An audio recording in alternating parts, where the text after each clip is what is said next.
অনেক নাস্তিকরা বাংলাদেশে বলে এই টুপিওয়ালা দাড়িওয়ালারা নিজের দেহই সামলাতে পারতেছে না, এরা দেশ কেমনে সামলাবে? মাথায় টুপি, মুখে দাড়ি, পরনে জুব্বা। অনেকের ধারণা টুপিওয়ালা দাড়িওয়ালা জুব্বাওয়ালারা দেশ সামলাবার পারবে না, এরকম বলে কি বলে না? অর্ধ পৃথিবীর খলিফা হযরত ওমর জোহর নামাজ আদায় করার জন্য মসজিদ দিকে রওনা দিলেন। জোহরের নামাজ পড়ানোর জন্য মসজিদের দিকে রওনা দিলেন। যে মানুষটা মসজিদ দিকে রওনা দিলেন সেই মানুষটার নাম হলো হযরত ওমর। ধরে বলেন নাম কি? বাংলাদেশের মতন, আমাদের বাংলাদেশের মতন ৯৬টা দেশের তিনি খলিফা ছিলেন। আমাদের বাংলাদেশের মতন ৯৬টা, ধরে বলেন কয়টা? মাথায় টুপি, মুখে দাড়ি, পরনে জুব্বা। অনেকের ধারণা টুপিওয়ালা দাড়িওয়ালা জুব্বাওয়ালারা দেশ সামলাবার পারবে না, এরকম বলে কি বলে না? আমাকে একজন বলে, হুজুর এত বড় জুব্বা পরে আপনি পেশাব করেন, সমস্যা হয় না? আমি বললাম কেন? বলে সামনে ধরে পেশাব করতে পিছনে যদি পুড়ে যায় তো ওরা জালের মতন জুব্বা হুজুর। আমি বললাম তোমার খবর কি? বলে চেন খুলি আর ব্রাশ ফায়ার করি, আমার কোনো টেনশন নেই। আপনারা বলেন হযরত ওমর যখন অর্ধ পৃথিবীর খলিফা তখন কিন্তু টুপি খুলছিলেন নাকি?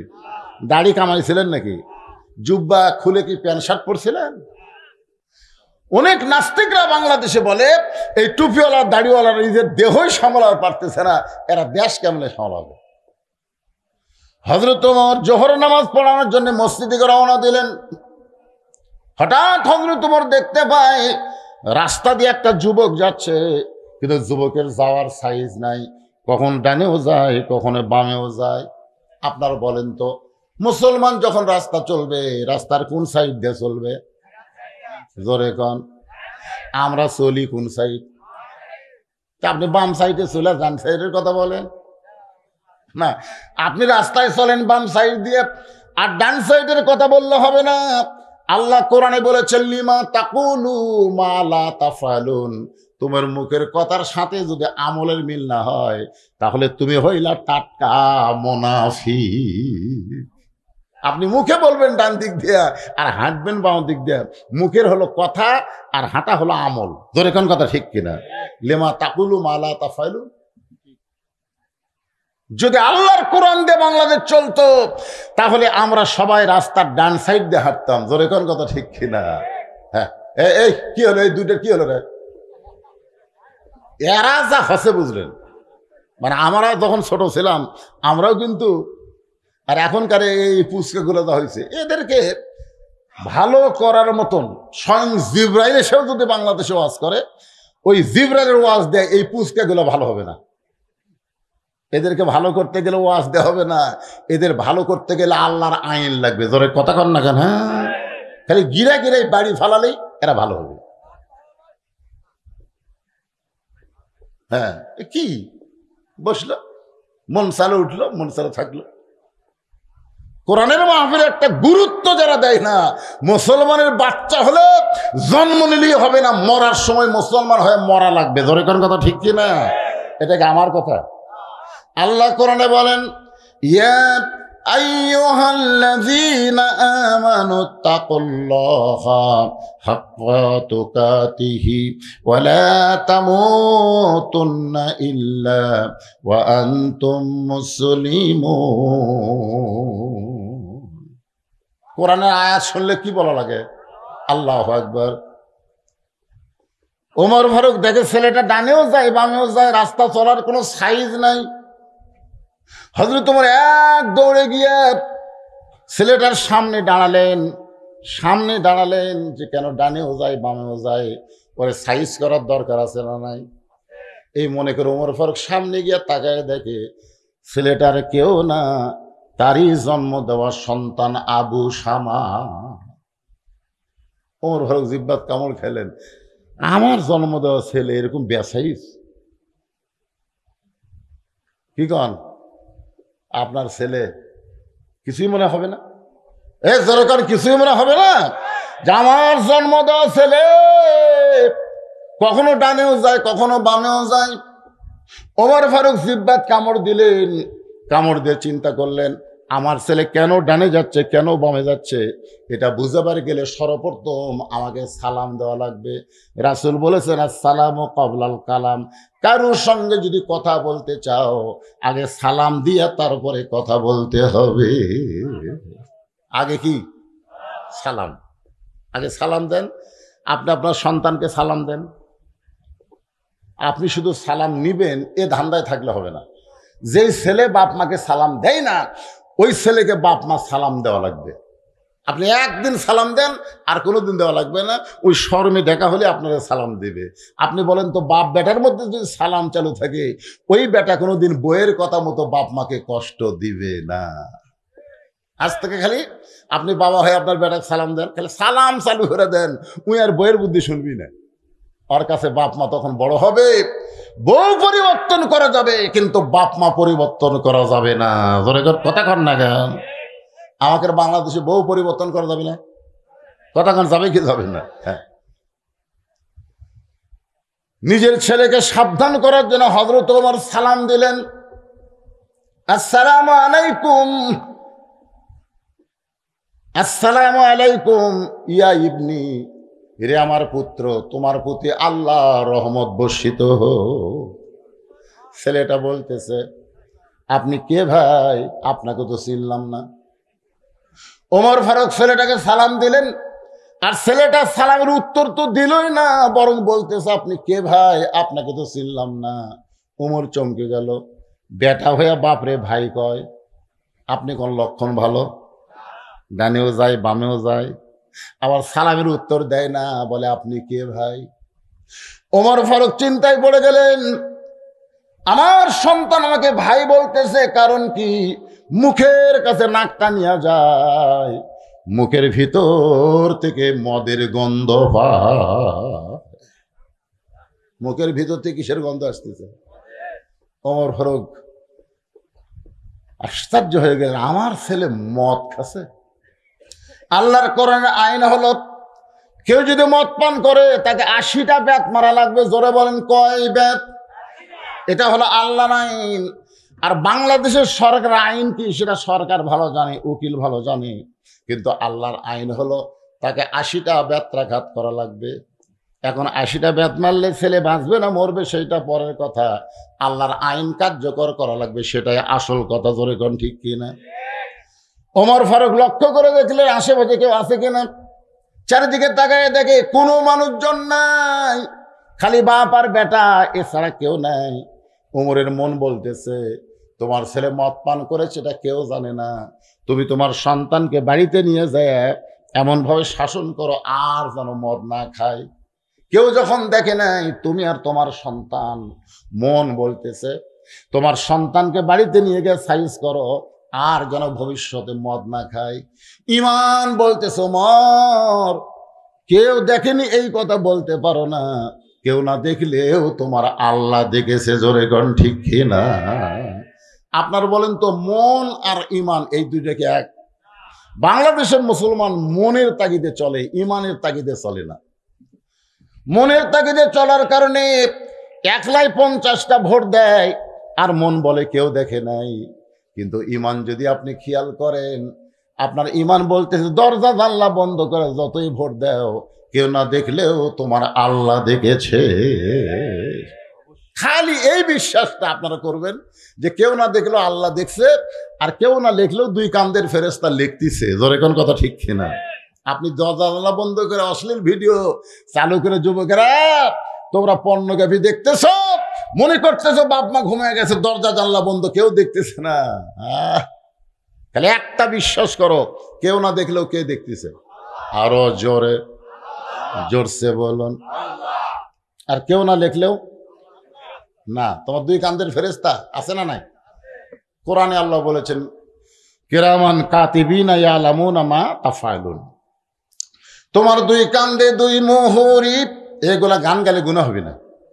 এ কেবল মুরব্বী আপনার তো আমাকে সময়কার গান, এটা তো আমাকে গান, সেই সময়কার গান। তোমার দুই কান্দে দুই মোহরি, লেখিতেছেন ডায়েরি, দলিল দেখে রারা পারে থাকলে তারা, সঙ্গে নিও গাড়ি ভাড়া, জবাবদিহি করতে হবে ধরলে টিকিট কালেক্টর, আমি পাপী তিনি জামিনদার। সেই দিনের সে স্টেশন, স্টেশন বলেন হাসরের ময়দান, সেই দিনের সে স্টেশনে থাকবে নানান প্যাসেঞ্জার, দ্রুত জানে পার হবে সে, টিকিট কাটায় আসে যার, টিকিট কাটায় আসে যার। একটু মনোযোগ দিবেন, কেউ না দেখলো আল্লাহ দেখতেছে, আর কেউ না লিখলেও ফেরেশতা দুইজন লিখতেছে। আমাদের দুই কান্দে দুইটা ফেরেশতা আছে, লিখতেছে না? এজরকম লিখতেছে না? সব কিছু লিপিবদ্ধ হচ্ছে। আবার অনেক সময় কথা বলার সময় দুইজন কথা বলবো, আমরা কিন্তু চারিদিকে দেখি কেউ নাই রে, কেউ নেই রে, আমরা দুইজন রে, দুই কান্দের ফেরেশতাকে কেটে পাগলা, আমরা কি ঘুম পাড়তেছি? আমরা কিন্তু চারিদিকে খেয়াল করে কথা বলি, ঠিক না? কিন্তু ফেরেশতা খেয়াল করি না। এই ফেরেশতাকে খেয়াল করে কথা বলতে হবে, এমন কথা বলতে হবে ডান কান্দের ফেরেশতা যেন লেখে, বাম কান্দের ফেরেশতা যেন ঘুমায়া যায়। ধরে কোন কথা কন না? ডান কান্দের ফেরেশতা যেগুলো লিখবে এগুলো জান্নাত পাওয়ার কারণ, আর বাম কান্দের ফেরেশতা যদি বেশি লাগে তাহলে জাহান্নামে যাওয়া লাগবে। তা আমাদের কোন ফেরেশতাকে আমরা ব্যস্ত রাখবো, ডান না বাম? হ্যাঁ, কোরআনের মাহফিলে বসে আপনারা খুব খেয়াল করবেন। ওমর ফারুক ইমান বলতেছে কেউ না দেখলেও আল্লাহ দেখেছে। তোমার ছেলে মদ পান করেছে, খালি তুমি দেখো নাই, তোমার আল্লাহও দেখেছে। এখন বলেন বাড়িতে নিয়ে যা সাইজ করা যাবে? ওমর ফারুক এক টানে মাথার পাগড়ি খুললেন, এক টানে মাথার পাগড়ি খুললেন, সেই পাগড়ি দিয়ে তার সন্তানের দুইটা হাত বেঁধে ফেললেন। পাগড়ি মাথায় দেওয়া সুন্নত, আবার প্রয়োজন মতো পাগড়ি হ্যান্ডপাক বানানো সুন্নত, হ্যান্ডকাপ বানানো সুন্নত। এতক্ষণ কোথায় ছিল? আর এখন ফুলে দুই ছেলের দুই হাত একের মরমা দিয়ে বান্ধিছে। আমি একবার ওয়াজ থেকে বাড়িতে গেলাম, যাওয়ার সময় ড্রাইভার বললো, হুজুর আপনি গেটে নামেন, আমি গাড়ি ফ্রেশ করতেছি। আমি গেটে নামা যখন বাসার দিকে যাচ্ছি, 4-5টা কুত্তা আমাকে ধরলো, খাও খাও করে ধরলো রাত 2টার সময়। আমি কুত্তা খেতানোর যত দোয়া আছে বুঝলেন, সমস্ত দোয়া পড়া শুরু করলাম। কুত্তা মনে হয় আমার জুব্বা কামড়ে ধরবি। শেষ পর্যন্ত কোরআনের আয়াত খোলাম, ইন্নাহুম ইয়াকিদুনা কাইদা ওয়া আকিদু কাইদা। আয়াত করার পরে এক কুত্তা এসে মারলো খামসা। আমি বললাম এত দোয়া দেয়া কাম হচ্ছে না রে। আমার ইমান বলতেছে মাওলানা খালি তোর মুখে দোয়া আছে, লাঠি নাই। লাঠি থাকলে দোয়া লাগে। এক কুত্তার পাশাত বাড়ি মারলে বাকি 4 এমনি দৌড় মারতো। তোর এখন কথা ঠিক না? অনেক সময় খালি দোয়া দিয়ে কাম হয় না ভাই, লাঠিও লাগে। পাগড়ি মাথায় দিয়ে নামাজ পড়লে যেমন সওয়াব হবে, এই পাগড়ি দিয়ে অন্যায়ের প্রতিবাদ স্বরূপ বাতিলদেরকে বেঁধে ফেললেও সওয়াব আছে। জোরে কোন কথা ঠিক না? আপনারা ইসলামী আন্দোলনের কর্মী যারা মাথার পাগড়ি দিবেন, প্রয়োজনে ওই পাগড়ি মাজাত বানবেন। জোরে কোন কথা ঠিক না? ওমর ফারুকের সন্তানের 2টা হাত বেঁধে টেনে টেনে নিয়ে গেলেন মসজিদ নববীতে। মসজিদ নববীর বারান্দায় একটা খুঁটির সঙ্গে ছেলেটার 2টা হাত না 2টা পাও আবার মরমা দিয়ে বাঁধলেন। বাঁধার পরে হযরত ওমর মসজিদের মধ্যে ঢুকে 4 রাকাত নামাজের নিয়ত করলেন। জোহরের পূর্বে 4 রাকাত সুন্নত আছে না নাই? সর্বসা করলে সুন্নত কয় রাকাত? 4 রাকাত না, সব নামাজ মিলে 12 রাকাত সুন্নত আপনাকে পড়াই লাগবে। এটা কিন্তু আমলের ওয়াজ। কয় রাকাত? 12 রাকাত। জোহরেরই 6 রাকাত। জোহরের আগে 4, পরে 2, মাগরিবের পরে 2 রাকাত, এশার পরে 2 রাকাত, আর ফজরের আগে 2 রাকাত। এই 12 রাকাত সুন্নত কিন্তু পড়া লাগবে। যুবকেরা তোমরা খালি ফরজ মারো, জুমার দিনে সবার শেষে যাবি, সালাম ফেরালি ওরাই আগে বের হবি। আচ্ছা, যৌবন বয়সে যদি ইবাদতে এরকম ব্যাখিয়াল হয়, বুড়া হলে আর পারবি? কন্ত এই যে আমাকে বয়স যত বেশি হচ্ছে, মাজার ব্যথা, হাঁটুত ব্যথা, ভাই রে, ঠিক মতো বসায় রুকু সেটা ঠিক মতো করা যায় না। এই জন্যই তো আল্লাহ বলবেন হাসরের ময়দানে যে তোমার শৈশবকাল, তোমার বুড়াকালের কোনো হিসাব দেওয়া লাগবে না, খালি যৌবনকালের হিসাব দিয়ে জান্নাতে চলে যাও। তাহলে ইবাদতের জন্য কোন বয়স দরকার? এ কথা কর না কেন? আর এখন যুবকেরা ইবাদত করবার চায় না। তাহলে 5 ওয়াক্ত নামাজ মিলে 12 রাকাত সুন্নত পড়া লাগবে। মুসল্লি মসজিদের মধ্যে ঢুকতেছে, কিন্তু খুঁটির সঙ্গে একটা ছেলেকে বাধা দেখে তার আশ্চর্য হলো, এই ছেলেটা কার রে, যার হাত বাঁধা পাও বাঁধা। একজন যুবক দৌড়ে গিয়ে সামনে গিয়ে তাকায় দেখে এ তো যেমন তেমন ছেলে না, এ হলো হযরত ওমরের সন্তান, অর্ধ পৃথিবীর খলিফা হযরত ওমরের ছেলে। কেমন ভাবে মর্মা দিয়ে কে বানলো রে, কার এমন সাহস। এমন সময় একজন সাহাবী বলতে যে ভিতর দিকে তাকায় দেখো। ভিতর দিকে তাকায় দেখে হযরত ওমর তখন নামাজের সিজদায়। ওমরের মতন মানুষ মসজিদে থাকে, আর তার সন্তানকে কে বাঁধলো এইটা নিয়ে কোনো টেনশন করার দরকার নাই। অবশ্যই হযরত ওমর ভালো জানে, যেরকম ঠিক কিনা। সবাই নামাজ আদায় করলেন সুন্নত। যখন যোহরের ফরজ আকামত হলো, ফজর নামাজ শুরু করবার গেলে মুয়াজ্জিন কিন্তু একটা আকামত দেয়। ফরজ নামাজের আগে আকামত আছে না নাই? জামাতে যখন নামাজ পড়বেন তখন আকামত দিবেন, একলা একলা যখন নামাজ পড়বেন তখন কি করেন? তখনও দেন। কি জন্য দেন? একলা নামাজের তো আকামতের দরকার নাই। আকামত দেওয়ার কারণ হলো আপনার আশেপাশে কেউ যদি থাকে তাকে জামাতে সামিল করার জন্য তদারকি করা। কিন্তু একলাও আকামত দেওয়ার কারণ হলো যদি কোনো মানব না থাকে অন্য কেউ এসে আপনার সঙ্গে জামাতে হাজির হওয়ার পারে। ধরে কর না সুবহানাল্লাহ। ভাইজান, এই আকামত যখন শুরু হয় আকামতের মধ্যে একটা শব্দ আছে, কদ কামাতিস সালাহ। কদ কামাতিস সালাহ আছে না নাই? কদ কামাতিস সালাহ, নামাজ দাঁড়িয়ে গেছে। নামাজ এমন একটা ইবাদত যার শুরুটা দাঁড়িয়ে করতে হবে। ইচ্ছা করে চেয়ারে বসে কিন্তু নামাজ হবে না। যেই মসজিদের মধ্যে চেয়ার ঢুকছে বুঝবেন ওই মসজিদের জামাত মাকরু, ওই মসজিদের জামাত মাকরু। আপনি যতই নামাজ পড়েন জামাতের সওয়াব আপনি পাবেন না, কারণ চেয়ার যখন কাতারের মধ্যে থাকবে ওই কাতার কোনোদিন সোজা হবে না। আর কাতার সোজা না হলে ওই জামাত আল্লাহর দরবারে কবুল হবে না। জামাতে নামাজ পড়ে গেলে কাতার কি করা লাগবে? কথা বল না কেন? আপনাকে মসজিদে কি চেয়ার ঢুকছে নাকি? হ্যাঁ, কথা বলা লাগবে না। হ্যাঁ শোনেন, চেয়ারে নামাজ পড়া আপনি অসুস্থ মানুষ বাড়িতে পড়তে পারেন, বসা থাকে। চেয়ারে নামাজ পড়ার কোনো কথা নাই, আপনি বসা নামাজ পড়বেন। বসা যদি না পারেন আপনি শুয়ে থেকে পড়বেন, শুয়েও যদি কষ্ট হয় ইশারা দিয়ে পড়বেন। কিন্তু চেয়ারে বসবেন না। চেয়ারে বসলে আল্লাহর আনুগত্য আদায় হয় না, কারণ আল্লাহ কোরআনে বলেছেন কুমু লিল্লাহি কানিতিন, আল্লাহর আনুগত্য নিয়ে তোমরা দাঁড়িয়ে যাও। কার সামনে? কি হয়ে? মাস্তান হয়ে না আসামি হয়ে? তো চেয়ারত বসে কোনদিন আসামি হয়? আপনারা কোনোদিন কোনো আসামিকে চেয়ারত বসে দেখছেন? এ কথা কান থাকে তোমার চেয়ারত বসে নামাজ পড়ছে। 10 কেজি ব্যাগ লিয়া গোটা হাট বাজার করলো, 2 কিলো রাস্তা অটো ভ্যানের ভাড়া না দেওয়ার জন্য হেঁটে হেঁটে আসলো, আর মসজিদে এসে তুমি চেয়ার খুঁজতেছ। নামাজের যখন আকামত শুরু হয়ে গেল, হযরত ওমর মেহরাবের মধ্যে ঢুকে গেলেন। সমস্ত সাহাবীরা তাকায় দেখে উমরের টুপি আছে কিন্তু টুপির উপর পাগড়ি নাই। আল্লাহ রাসূল পাগড়ি ব্যবহার করে নামাজ আদায় করেছেন।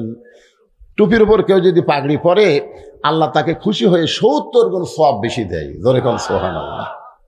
তাই বলে মনে করেন না এটা পাগড়ি পরা ফরজ, তা না, এটা সুন্নত, সুন্নতে রাসূল। তো সাহাবীরা আল্লাহ রাসূলকে সবচাইতে বেশি অনুসরণ করছে। জোরে কোন কথা ঠিক কিনা? আতিউল্লাহ ওয়া আতিউর রাসূল। ওমর ফারুকের মাথায় পাগড়ি নাই, যে উমর পাগড়ি পরে নামাজ পড়ায় সেই উমরের মাথায় পাগড়ি নাই। আপনারা বলেন তো পাগড়িটা কোন জায়গায়? পাগড়ি তার ছেলের হাত পাও বাঁধা রাখছে। জোহরের 4 রাকাত ফরজ আদায় করার পরে জোহরের 2 রাকাত সুন্নত নামাজ পড়ে হযরত ওমর খুব তড়িঘড়ি করে সন্তানের কাছে আসলেন।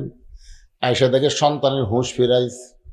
সন্তান কান্দের বলে, বাবা আমার 2টা হাত 2টা পা এরকম মর্মা দিয়ে কে বাঁধলো বাবা, মেহেরবানি করে আমার বাঁধনটা খুলে দেন। ও বাবা আমার বাঁধনটা খুলে দেন, আমি বড় কষ্ট পাই। বাবা গো আপনার ছেলে কেমন করে কে বাঁধলো বাবা, মেহেরবানি করে আপনি আমার বাঁধনটা খুলে দেন। ওমরের চোখ দিয়ে দর দর করে পানি পড়তেছে। পানি পড়ার কারণ হলো 2টা। 1 নম্বর কারণ হলো কিছুক্ষণ আগে তুই আমারে বললি কে ভাই, আর এখন বলতেছিস আমারে বাবা। কিছুক্ষণ আগে সালাম দিলে কি বলছে? আপনি কে ভাই, আর এখন বলতেছে বাবা। ওমর ফারুক বুঝতে পারলেন দুনিয়ার যতই মদ পান করো 2-1 ঘন্টা তুমি মাতাল থাকবা, নিশা কাটা গেলে কিন্তু তুমি আর মাতাল থাকবা না। ইমাম গাজ্জালি বলেছেন, আমার কাছে এমন একটা মদের খবর আছে, সেই মদ যদি কেউ একবার পান করে আজরাইল না দেখা পর্যন্ত তার হুঁশ ফিরে আসবে না। সমস্ত ছাত্র বললেন, হুজুর আমরা দুনিয়ার সমস্ত মদের খবর জানি, মদ পান করলে বড় জোর 2-4 ঘন্টা মানুষ পাগল থাকে, কিন্তু এমন কোন মদ কি আপনি জানেন যেই মদটা পান করলে আজরাইল না দেখা পর্যন্ত হুঁশ ফিরে না? সেই মদের নাম কি? যে মদ একবার ভিতরে ঢুকাইলে আজরাইল না দেখা পর্যন্ত হুঁশ আসে না। জোরে গান কি আসে না? আজরাইল দেখলে হুঁশ আসে, তার আগে হুঁশ আসে না। মাতালের মতন বলতেছে, ওই যে দেখতেছেন না হুজুর, ওই বাড়ি আমার, ওই বাড়ির সামনে যে পুকুর দেখতেছেন ওটাও আমার, তার সামনে জমি দেখতেছেন এটাও আমার। ফেরেশতাকে আল্লাহ এই যে অর্থ কিছুই নাই, তাহলে এই যে আমার আমার বলতেছে কারণ কি? আল্লাহ বলে মাতাল হসে রে, মাতাল হসে। দুনিয়ার মহব্বতের মুখ কেউ যদি একবার ভিতরে ঢুকাই, ওই আজরাইল না দেখা পর্যন্ত হুঁশ ফিরে পায় না। ধরে কোন কথা ঠিক কথা কন না কেন? এই জন্য আল্লাহ বলেন, ওয়ানফিকু মিম্মা রাযাকনাকুম মিন ক্বাবলি আন ইয়াতি আহাদাকুমুল মাউত ফায়াকুলা রাব্বি লাউলা আখারতানি ইলা আজালিন করিব। এখন তার সিঁড়ি লাগে না, লিফট দিয়ে, লিফট 20 তালা তুলছে, ওটা বলতেছে আমার বাড়ি, আমার ঘর, আমার নামাই কে? কয় তালা তুলছে? নিচের দিকে তাকে দেখে 1 তালা 2 তালা সব তলে পড়ে আছে রে, আমি সবার উপর, আমার নামাইকে। এই কয়েক বুক তার খাওয়া মারতেছে। ইতিমধ্যে আজরাইল এসে বলতেছে, ভাই চ যাই। তখন বলতেছে, তুই খেয়ে রে? হার নাম আজরাইল ভাই। আমি কোনোদিনও কল্পনা করিনি রে আমাকে নিচে যাওয়া লাগবে, খালি নিচে না মাটির নিচে ঢোকা লাগবে। ধরে কথা কর না, আর কাজ করে দেখতেছে 5 তালা বানাতে হচ্ছে, 6 তালা রড বার করে থছে। কি আপনার কোন তুই ভালো আছে না মাতাল আছে? কথা কর না কেন? মাতাল হয়নি? তোমাকে থাকা লাগবে কবরের মধ্যে, আর তুমি 5 তালা বানানোর পরেও তুমি রড বার করে রাখছো, আর 1 তালা বানাবা, তাহলে ওখানে কমে যাবে। যাওয়ার কথা খেয়াল নেই, মানে এমন মদ খাওয়া খাচ্ছে যাওয়ার কথাই খেয়াল নেই। অথচ আল্লাহর কাছে বলে আইছে, মিনহা খালাকনাকুম ওয়া ফিহা নুয়ুদিকুম ওয়া মিনহা নুখরিজুকুম তারাতান উখরা। তাহলে ওই ব্যক্তি হলো সবচাইতে বড় মাতাল, যে দুনিয়ার মহব্বত কলিজার মধ্যে ঢুকাইছে, আজরাইল না দেখা পর্যন্ত তারা হুঁশ হবে না। এখন আপনারা বলেন, আমরা বলি, আমরা কি সেই মাতাল? কেন ভাই কথা কন না কেন? মুখ দেখালি কবি না, অন্তর্দা চিন্তা করে দেখেন তো। আপনি কোনোদিন বলেননি এ বাসা আমার? বলেননি এই জমি আমার, এই পুকুর আমার? তাহলে আপনি বলছেন তো। সাহাবেরা বললেন, হুজুর তাহলে আমরা কিভাবে বলবো? আল্লাহ রাসূল বললেন, এভাবে বলবা, ওই বাড়ি আমি দেখাশোনা করি, ওই পুকুর আমি দেখাশোনা করি, ওই জমি আমি দেখাশোনা করি, মূল মালিক আমি না, মূল মালিক হচ্ছে আমার আল্লাহ। পরের জায়গা পরের জমি, গানটা গাইলে গুনাহ হবে না? পরের জায়গা পরের জমি ঘর বানায় আমি হিরোই, আমি কিন্তু জায়গার মালিক নই। কে রে যুবক রে, এগুলো গান গাইলে গুনাহ হবে? এখন সব গান আছে, নতুন নতুন গান। একজন মানুষ হইয়া তুমি কয়জনকে বিলাও মন। আপনারা বুঝবেন না, এরা বুঝতেছে। মুখে তোমার ভালোবাসা অন্তর কয়লার মতন, মুখে ভালোবাসা বলো অন্তর দিয়া বাসো না, বন্ধু তোমার ধরন ভালো না। কি এগুলা গান গাইলে কোনো সব নাই। আর এই গানটা গাও, প্রত্যেক হরফে হরফে সব পাবা। পরের জায়গা পরের জমি, সবাই কন, পরের জায়গা পরের জমি ঘর বানায় আমি রই, আমি কিন্তু জায়গার মালিক নই। জমিদারের ইচ্ছা মতন দেই না জমিন চাষ, তাই তো ফসল ফলে না রে দুঃখ 12 মাস। আমি খাজনাপাতি সবই দিলাম, খাজনাপাতি সবই দিলাম, তবু জমিন হয় যে নিলাম, দুঃখের কথা কারে কই। পরের জায়গা পরের জমি ঘর বানায় আমি রই, আমি কিন্তু ঘরের মালিক না। উমরের চোখ দিয়ে দর দর করে পানি পড়ার কারণ হলো, সন্তান যখন বাবা বাবা বলে ডাকে, যত পাষাণ বাবা হোক না কেন, ওই সময় বাবার অন্তর জান্নাতের শান্তি পায়। বাবা, বাবা গো, আপনার ছেলেকে এভাবে কে মর্মা দিয়ে বানছে বাবা? আমার কষ্ট হয় বাবা। বাবা বাবা বলে যখন কাঁদতেছে, ওমরের চোখ দিয়ে পানি পড়তেছে, কারণ সন্তান যখন বাবাকে বাবা বাবা বলে ডাকে, বাবার অন্তরে তখন জান্নাতের একটা শান্তি আসে। আর এই শান্তিতে বাবা সারা জীবন যা কামাই করে সব সন্তানকে দিয়ে দেয় কি দেয় না? কি দিয়েছেন আপনি? আপনি আপনার বাবাকে কি দিয়েছেন? কি দিয়েছেন? খালি বাবা বাবা বলে দেখেই বাবার কলিজা আপনি শান্তি করে দিয়েছেন। আর কতগুলো সন্তান আছে বইয়ের বুদ্ধি শুনে আর বাবাও ডাকে না, এরকম আছে না নাই? আগে হারিয়ে গেছি যে থাকতো বাপ মার সাথে, বিয়ে করার পর বউ যে কি কান মন্ত্র দিছে, আর এই গ্রামে থাকে না, এখন নওগাঁ শহরে বাসা করছে, বউ লিয়ে ওই বাসার থাকে। বাবা একদিন অসুস্থ হয়ে গেছে, অসুস্থ বাবা ভালো ডাক্তার দেখাতে গেছে, ডাক্তারের মোড় আছে না নাই? নগদ আছে না নাই? বড় ডাক্তার, একে সিরিয়াল দিতে দিতে রাত 9টা বেজে গেছে। রাত 9টার সময় এখন চিন্তা করে এত রাত্রে হারিয়ে গেছি, যাই না বেটার বাসার যাই। মন বলতেছে কে এত কষ্ট করে হারিয়ে গেছে, জালেবে কেন, বেটার বাসার যা। বাবা ইচ্ছা করে কোনোদিন বেটার বাসায় যায় নাই, কারণ বাবা জানে আমার ছেলে নষ্ট হয়ে গেছে ওর বইয়ের কারণে। ধরে কোন কার কারণে? কিন্তু আজকে বেকায়দা 9টার সময় যায়, ছেলের নাম রাখছে ভালোবারে আব্দুল্লাহ, ভালো নাম, ভালো না?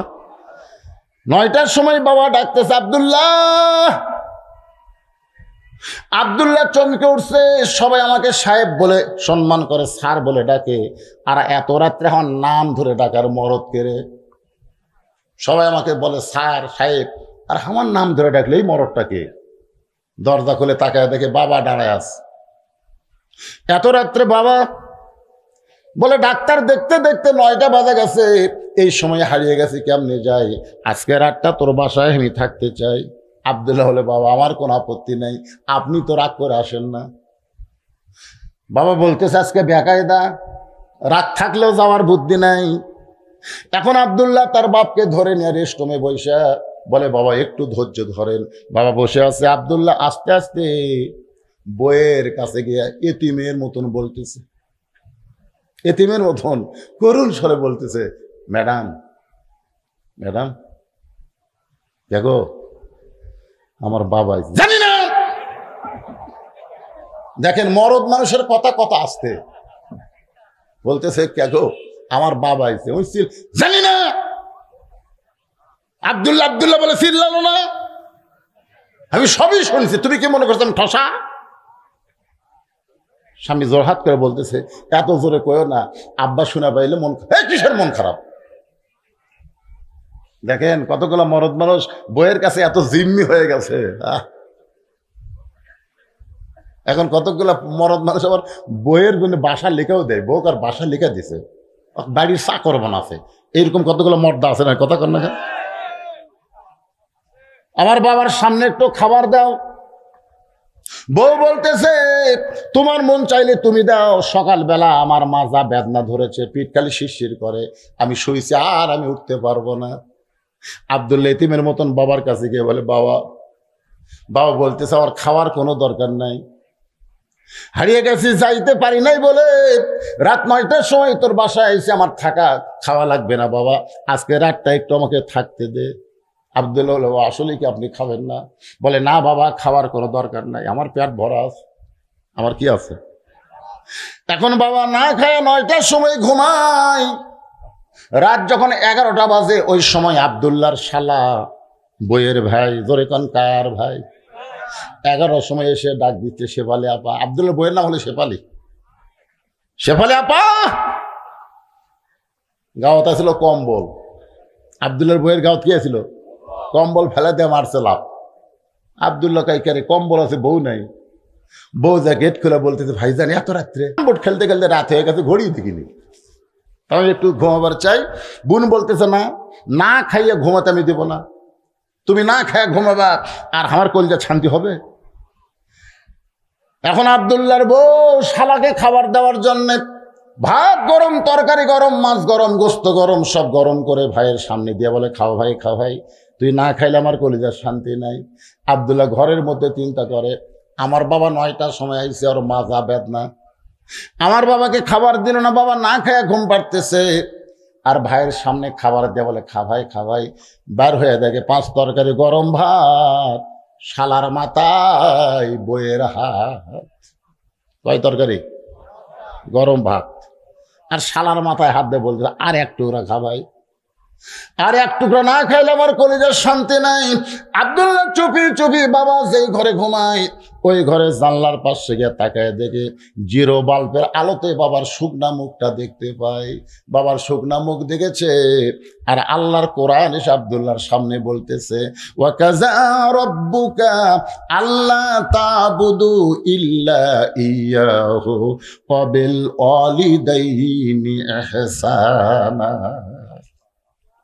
আল্লাহ রাসূল বলেছেন, বাপ মা পাওয়ার পরেও নিজের গুনাহ যারা মাফ করে নিতে পারলো না তারা ধ্বংস হয়ে যাক। সাহাবারা বললেন, হুজুর, বাপ মা জীবিত থাকার পরেও যে সন্তান নিজের গুনাহ মাফ নিতে পারলো না, গুনাহটা কিভাবে মাফ নেবে? আল্লাহ রাসূল বললেন, বাপ মার খেদমত করবে, বাপ মার মনে আনন্দ দিবে, বাপ মা আল্লাহর আরশ ধন্য হয়ে গেছে। সেই নবীর সামনে যদি আমার কোনো বেয়াদবি হয়, রাসূল মুস্কি মুস্কি হাসে আর বলে, আয়েশা, একজন নবীর জুতার পরশ আল্লাহর আরশ ধন্য হয়েছে। একজন নবীর জুতার পরশ। আয়েশা বলে, হুজুর, আপনি তো সেই নবী। রাসূল বলে, আমি সেই নবী ছিলাম যতক্ষণ দরজা খোলা ছিল, দরজা বন্ধ হয়ে গেছে আমি আর নবী নাই, আমি হলাম স্বামী আর তুমি আমার বিবি।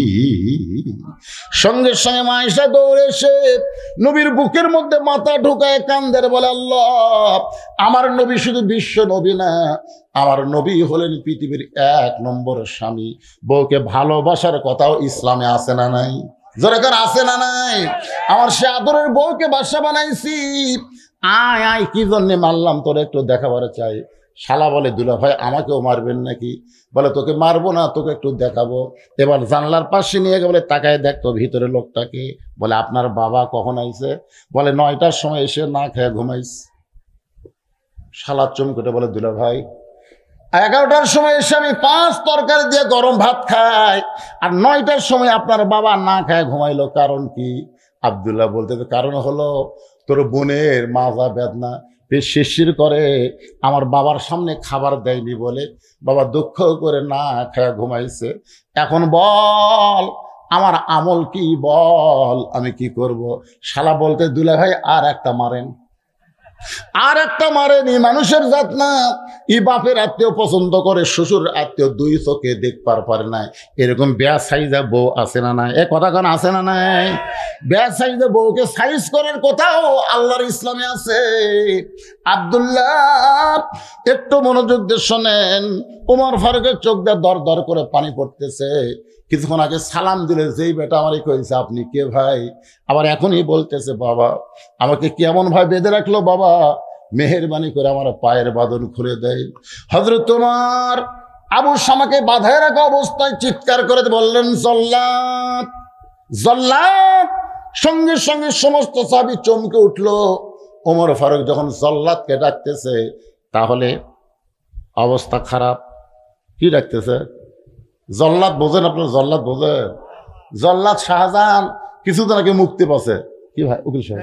জল্লাদ শাহজাহান। আমি ফেসবুকে দেখলাম, খবরে দেখলাম, জল্লাদ শাহজাহান অনেক আসামিকে জেলখানায় কি দিছে? ফাঁসি দিছে, ফাঁসি। তো একজন সাংবাদিক বলতে, জল্লাদ শাহজাহান ভাই, আপনি যে এত মানুষকে ফাঁসি দিলেন, এই ফাঁসি দেওয়ার সময় আপনার অভিজ্ঞতা কি? তখন বলে, একটা অভিজ্ঞতা আছে, সেটা বললে আবার হক জেলের জল লাগবে। একটা অভিজ্ঞতা আছে, সেটা বললে আবার হক জেলের জল লাগবে। চিন্তা করেন কি অভিজ্ঞতা। উনি একটু অ্যাঙ্গেলে বলছেন আর কি, ইশারায়, যে একজন আসামিকে ফাঁসি দেওয়ার জন্য তাকে নিয়ে আসা হচ্ছে, যাদিকে সে নামাজের মধ্যে আছে। কার মধ্যে আছে? 12টার সময় ফাঁসি কার্য করা হবে, নামাজ পড়তেছে। 12:15 সময় নামাজ যখন শেষ করলো, তাকে বলা হলো, চলেন, ফাঁসির মঞ্চ প্রস্তুত, আপনি চলেন। সে বলতেছে, আলহামদুলিল্লাহ, আমার কোনো আপত্তি নাই। এই বলে লোকটা ফাঁসির মঞ্চের দিকে আনন্দ নিয়ে আসতেছে। আর সময় আমাকে বলতেছে, কে ভাই, আমার মাথার চুলের সাইজ তো ঠিক আছে, তোমার কাছে চিরুনি হবে, চুলটা একটু সাইজ করি, পরে চিরুনিয়া মাথা এখনই ফাঁসি হবি, তোর চুল সাইজ করতে চায়। হাসতে হাসতে ফাঁসির মঞ্চে গেল। জল্লাদ শাহজাহান বুঝাইল, আল্লাহর কতকগুলো বান্দা ফাঁসির মঞ্চে যায়, বিশ্বাস করে ফাঁসির মঞ্চ না, তাদেরকে জান্নাতের দরজায় আহ্বান করা হচ্ছে। তোর এখন কথা ঠিক কিনা? আল্লাহ কোরআনে বলেন, ওয়ালা তাকুলু লিমান ইউকতালু ফি সাবিলিল্লাহি আমওয়াতুন বাল আহইয়াউ ওয়ালাকিন লা তাশউরুন। আজকে ফিলিস্তিন মুসলমানকে যে ইসরায়েলের ইহুদির বাচ্চারা হত্যা করতেছে, আপনার কি মনে করেন ওরা মারা যাচ্ছে? আল্লাহর কোরআনের আয়াত অনুযায়ী কেউ মারা যাচ্ছে না, বরং সবাই চির অমর হয়ে জান্নাতের মধ্যে ঢুকতেছে। সুবহানাল্লাহ। আল্লাহ রাস্তায় যাদেরকে হত্যা করা হবে, আল্লাহ বলেছেন তাদেরকে তোমরা মৃত্যু বলো না। জল্লাদ বলার সঙ্গে সঙ্গে জল্লাদ এসে হাজির, আমিরুল মুমিনিন আমারে ডাকলেন কেন? বলে ডাকার কারণ হলো আমার আবু শামা মদ পান করছে। সমস্ত সাহাবীরা চমকে উঠছে, এই জিনিসটা কেউ জানতো না। ওমর ফারুক আমার আবু শামা মদ পান করেছে, তাকে 80টা দৌড়া মারো, 80টা বেত্রাঘাত করো। এই বলে আবু শামাকে বেত্রাঘাত করার জন্য ওমর ফারুক জল্লাদের হাতে চাবুক দিয়ে দিলেন। আমার সামনেই তুমি বেত্রাঘাত করো। জল্লাতে একটা চাবুক মারছে, ওমর ফারুক এরকম চেয়ারে বসে আছে। জল্লাদ দ্বিতীয় চাবুক মারছে, মারা লাগবে কয়টা? জোরে বলেন কয়টা? 2টা মারতে হযরত ওমর চেয়ার থেকে উঠে বলতো, এ জল্লাদ, তুমি যে আমার সন্তানকে চাবুক মারতেছো, সত্য করে বলো তো তুমি কার খেয়ালে মারতেছো? আমার খেয়ালে না আল্লাহর খেয়ালে? তুমি আমার ছেলেকে কয়টা মারলা? 2টা চাবুক মারলা। তুমি সত্যি করে বলো, এই 2টা চাবুক তুমি কার খেয়ালে মারছো? আমার খেয়ালে না আল্লাহর খেয়ালে? জল্লাদ বলতেছে, আপনি সামনে বসে আছেন আর আল্লাহ আছে গোপনে, তো সামনে বাদ দেওয়া গোপনের কথা মনে হয়? আজকে বাংলাদেশ সরকার আছে সামনে, আল্লাহ আছে গোপনে। আমরা বক্তারা ওয়াজ করবার গেলে কার খেয়ালে ওয়াজ করি? আল্লাহর খেয়ালে ওয়াজ করলে জেলখানা ঢোকা লাগবে। কি মনে হয়? কথা হয় না। খেয়ালেতে রাখো মন, খেয়ালো অমূল্য ধন, খেয়ালো হারাইয়া গেলে, খেয়ালো হারাইয়া গেলে সব হবে তার কারণ। পুলিশ ধরার ভয়ে সব লোকে আছে, আজরাইল ধরার খেয়ালই নেই।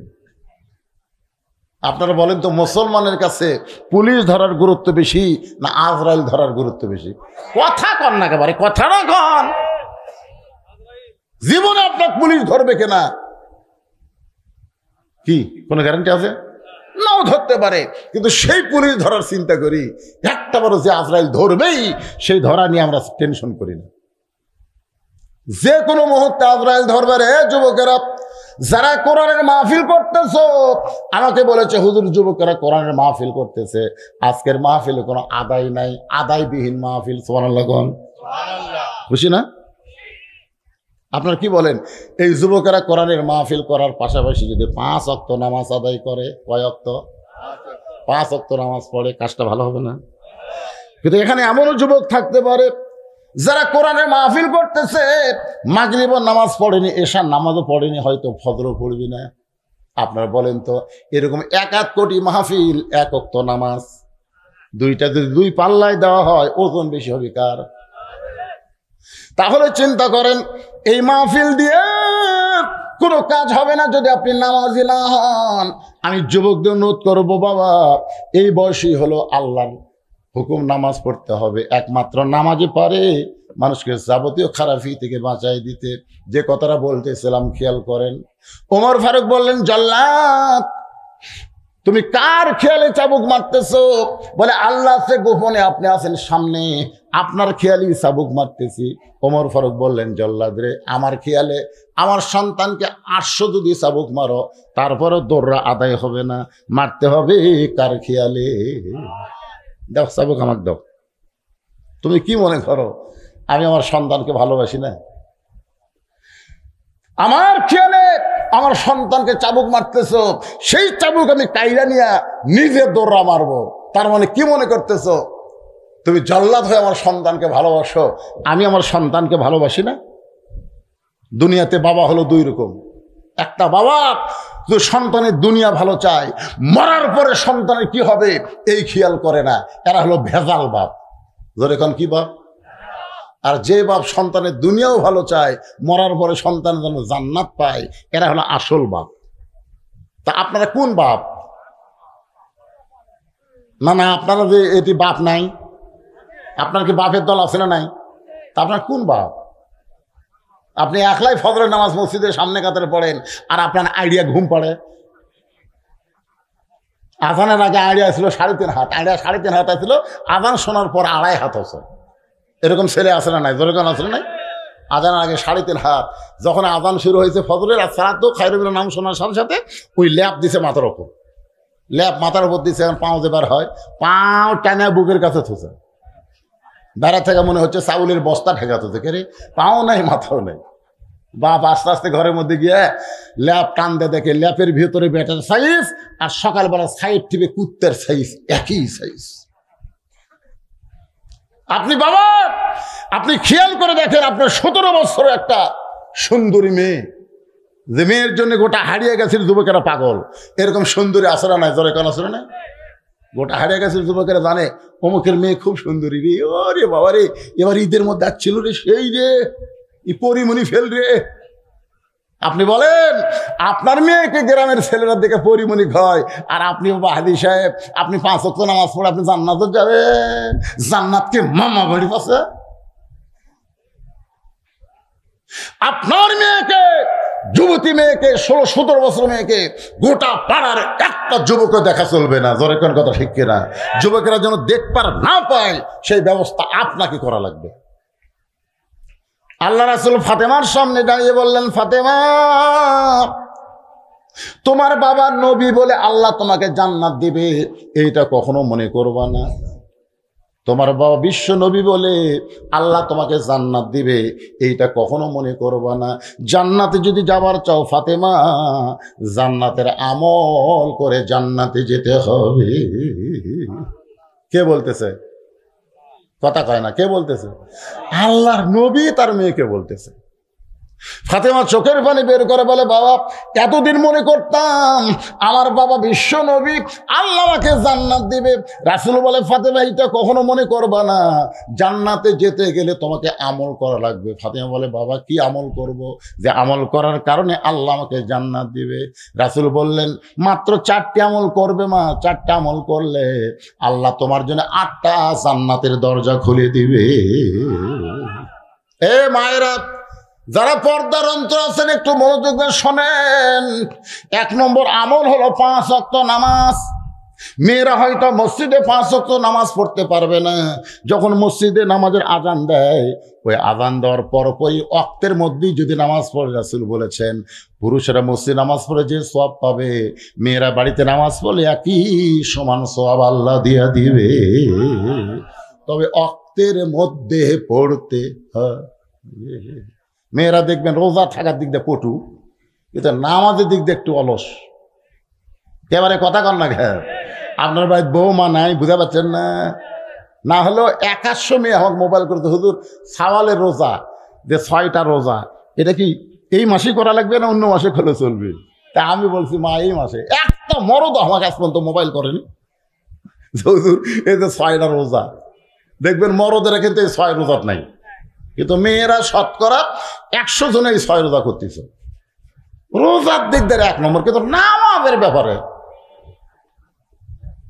মায়েরা শোনেন, 1 নম্বর হলো নামাজ, 2 নম্বর হলো রমজান মাসে রোজা, 3 নম্বর স্বামীর কথা মতো চলা, আর 4 নম্বর হলো সতীত্বের হেফাজত, পর্দা করা। ফাতেমা বললেন, বাবা এই 4টি আমলের মধ্যে সবচাইতে গুরুত্বপূর্ণ আমল কোনটা?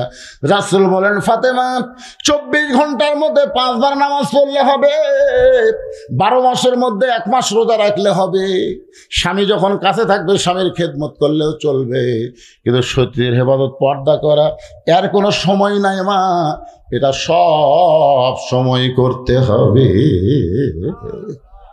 পর্দার কোনো সময় আছে নাকি? বুড়ি হলে দাদির গাঁত বোরকা আছে, লাতিন গাঁত নাই। কে দাদি বোরকা পড়ছেন কেন? মরা লাগবে ভাই, বোরকা মরার জন্যে,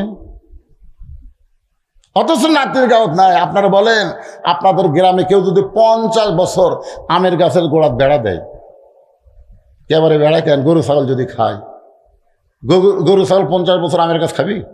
বেড়া যদি দিবার চাও, ওই লকা পাতা বাড়াচ্ছে ওই গাছত বেড়া দাও। তার মানে বুড়ি মানুষের কোনো বোরকা লাগবে না, মরার পরে 5 কাপড় লাগবে না, কিন্তু যুবতী অবস্থায় বোরকা পর্দার মধ্যে থাকা লাগবে। আজকে দেখেন মরার পরে 5 কাপড়, তারপর খাটনি আবার চাদর দিয়ে ঢাকছে। বাংলার মুসলমান বুঝাইলো মেয়ে মানুষের পর্দা হলো মরার পরে, মরার পরে পর্দা না। যুবতী অবস্থায় পর্দা মেনেছে ফাতেমা, সবসময় আল্লাহর কাছে দোয়া করছে, আল্লাহ ফাতেমার মৃত্যু তুমি পর্দার মধ্যে দিও। আল্লাহ তাআলা তার দোয়া কবুল করেছে। যেই রাত্রে ফাতেমা দুনিয়া থেকে বিদায় নেবে, স্বামীকে বুকের মধ্যে নিয়ে বুকের মধ্যে মুখ ঢুকায় কান্না শুরু করে দিলেন। আলী বলে, ফাতেমা কান্দার কারণ? বলে, আল্লাহ তাআলা আজকে গভীর রাত্রে আমার মৃত্যু দিবে। এই খবর শোনার সঙ্গে সঙ্গে হযরত আলী সাপ করে পড়ে যায়। গাছের গোড়া কাটলে গাছটা যেমন পড়ে, তেমনি পড়ে গেলেন হযরত আলী ঘরের মাঝায়। মা ফাতেমা মুচকে মুচকে হেসে স্বামীর মাথাটা উরাতের উপরে নিয়ে কবলে একটা চুম্বন দিয়ে বলে, স্বামী গো, এমন করে আপনি কাঁদবেন না, এ দুনিয়াতে আসলে যাওয়া লাগবে। জোরে কোন কথা ঠিক কি না? আল্লাহ আমার দোয়া কবুল করছে গো, আল্লাহ আমার দোয়া কবুল করছে। কিন্তু আপনার জন্য 3টা দায়িত্ব। 1 নম্বর দায়িত্ব হলো, রাতের অন্ধকারে আমাকে দাফন করবেন, রাতের অন্ধকারে মৃত্যুবরণ করবার, দিনের বেলায় কবর দিবেন চলবে না, রাতের অন্ধকারে আমাকে দাফন করবেন। আমার 2 নম্বর চাওয়া হলো, আমার লাশটা খাটনিতে তুলবেন না। কারণ আমি হিসাব করে দেখলাম 4 জন মানুষ খাটনি কান্দে নিবে, এমন 4 জন পুরুষ ফাতেমার দুনিয়াতে নাই। মেয়ে মানুষ মারা গেলে সব মানুষকে তার খাটনি কান্দে নিবে পারবে? এজরগান পারবে? ফাতেমা বলতেছে, আমার বাবা যদি দুনিয়াতে থাকতো, মরা মেয়ের লাশের খাটনি বাবা কান্দে নিবার পারত। আমার হাসান হোসেন যদি বড় হইতো, মায়ের লাশের খাটনি কান্দে নিবার পারত। আমি দেখলাম আমার বাবা 6 মাস আগে দুনিয়া থেকে চলে গেছে। হাসান হোসেন এত ছোট, একজনের বয়স হলো 4 বছর, একজনের বয়স হলো 5.5 বছর। ছোট 2 বাচ্চা মায়ের খাটনি কান্দে নিবার পারবে না। আপনি শুধু আমাকে কান্দে করে নিয়ে ওই জান্নাতুল বাকির পূর্ব দিকে সবুজ রঙের একটা বাতি জ্বলতেছে, ওই বাতি পর আমাকে দাফন করবেন, আমার কোনো জানাজার ব্যবস্থা লাগবে না। সুবহানাল্লাহ করে কন না খা। বিশ্ববিখ্যাত আলেম হযরত আলী চমকে করে বলতেছে, ফাতেমা এইটা কেমন কথা? তোমার জানাজা লাগবে না, তুমি কি দোয়া চাও না? ফাতেমা বলতেছেন, কি দোয়া? লক্ষ লক্ষ মানুষ যদি বলে ফাতেমা ভালো, আর আপনি যদি বলেন ভালো না, ওই দোয়া দিয়ে ফাতেমার 1 তিল পরিমাণ লাভ হবে না।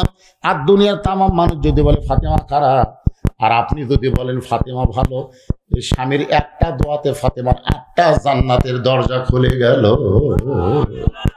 তাহলে বইয়ের দোয়া কার দরকার? কথা কয় না কেন? কার দোয়া? আর আমাদের গুলা খালি লব উল্টা কয়, খালি তুমি আমার দেখতে পারো। গোটা হারিয়ে কাছে খুঁজে দেখো, আমার বিরুদ্ধে কেউ নেই। কিন্তু গোটা পাড়ার লোক তো ভালোবাসে। এই মেয়া, এই আপনারা বলেন তো, মেয়ে মানুষের মন জোগান লাগবে কার? পাড়ার লোকের না স্বামীর? একেবারে এই ওয়াজকে আপনাকে বিরুদ্ধে হচ্ছে, তো হোহা করেন না।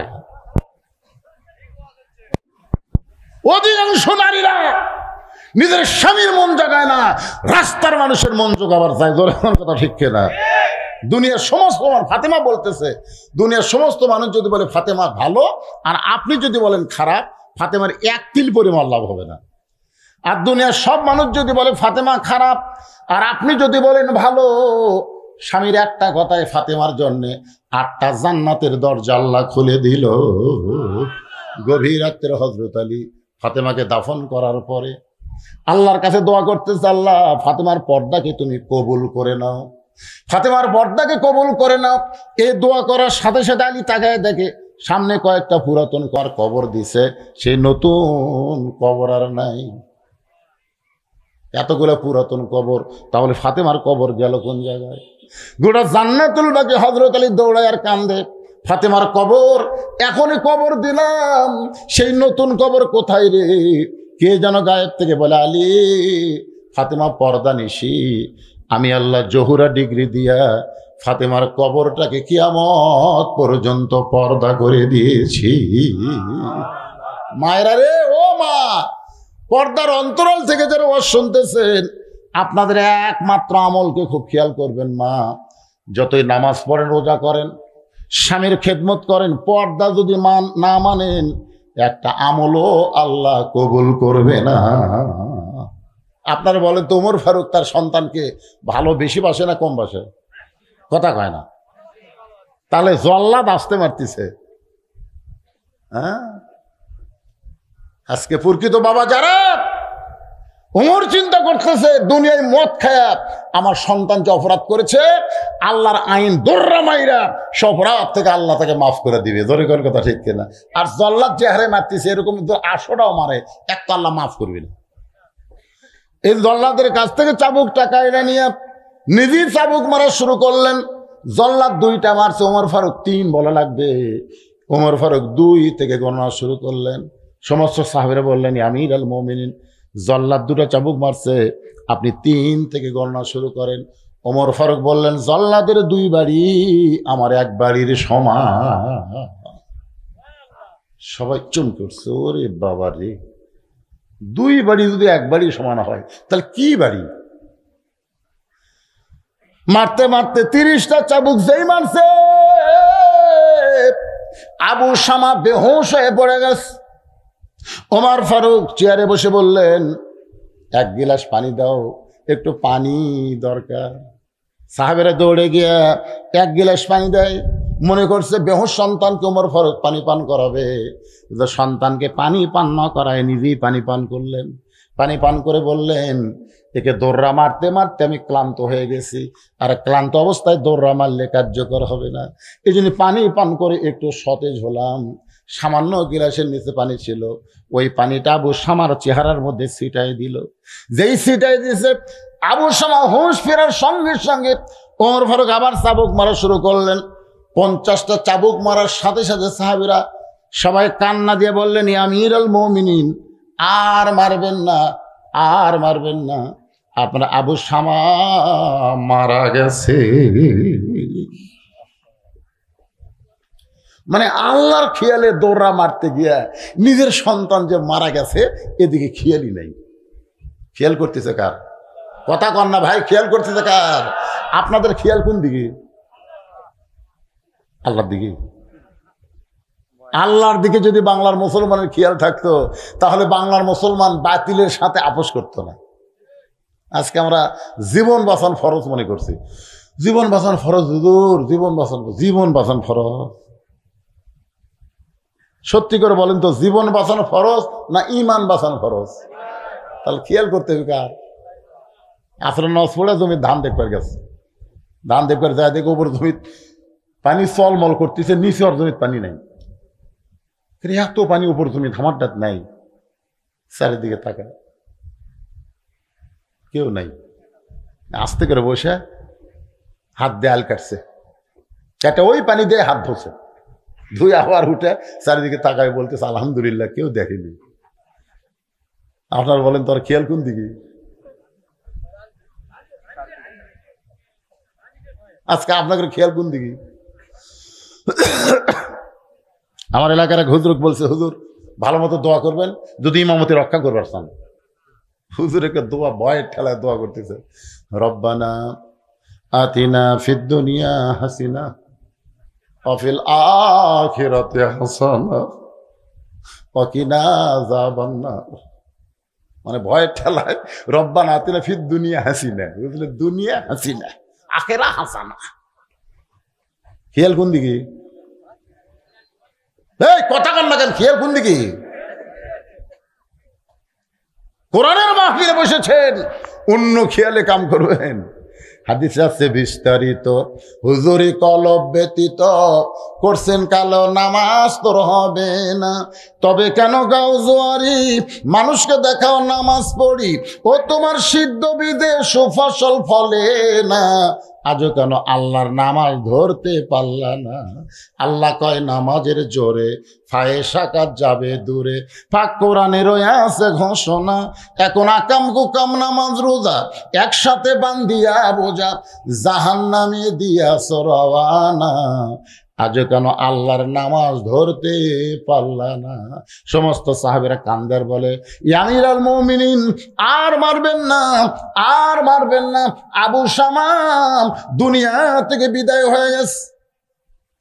সঙ্গে সঙ্গে হযরত ওমর হাঁটু গেড়ে বসে সন্তানের শরীরের দিকে তাকায় দেখে অনেক জায়গা কেটে রক্ত বের হয়ে গোটা দেহ রক্তাক্ত হয়ে গেছে।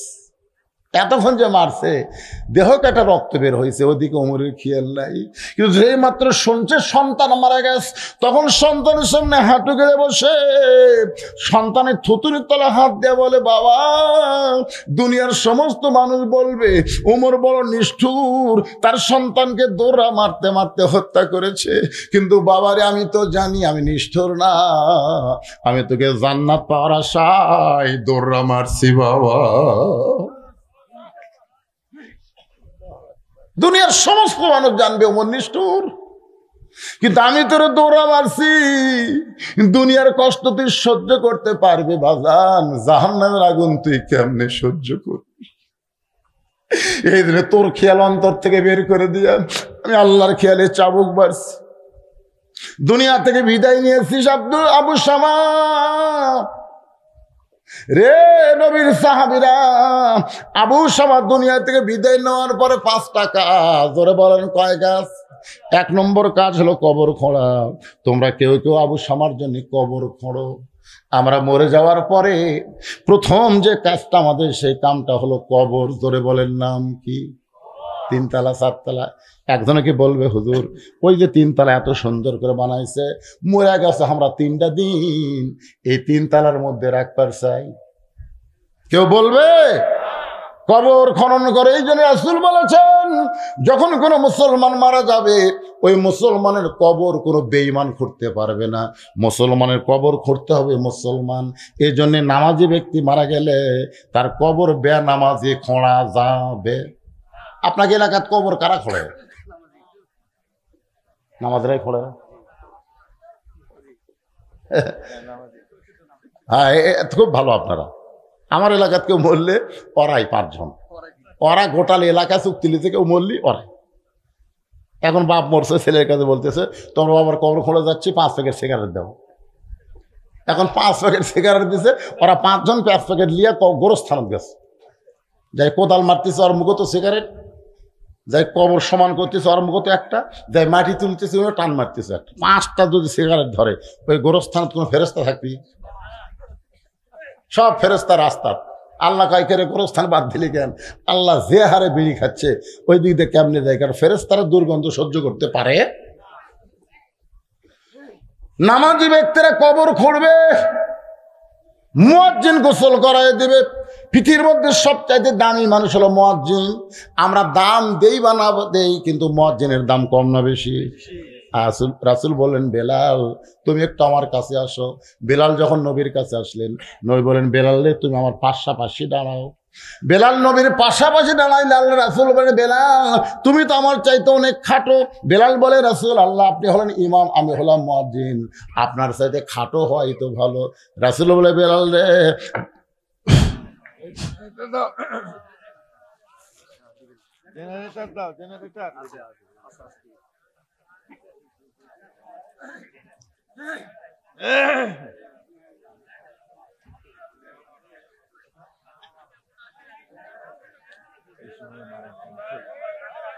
কিন্তু হাসরের ময়দানে মুয়াজ্জিন হওয়ার কারণে আল্লাহ তোমার মাথাটা উপরে রাখবে।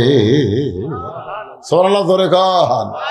এমনকি বেলাল শুধু মাথার উপরে থাকবে না, আল্লাহ তোমাকে এমন একটা টুপি পরায় দিবে যেই টুপির আলোটা পূর্ণিমার চাঁদের চাইতেও আলোকিত হয়ে যাবে। সে মুয়াজ্জিন গোসল করাই দিবে। আপনার জ্ঞাতি গোষ্ঠীর মধ্যে যদি আলেম না থাকে, এলাকার পরহেজগার একজন আলেমকে নিয়ে আপনার জানাজা হবে। এরকম নিয়ত করার দরকার আছে না? দরকার আছে না?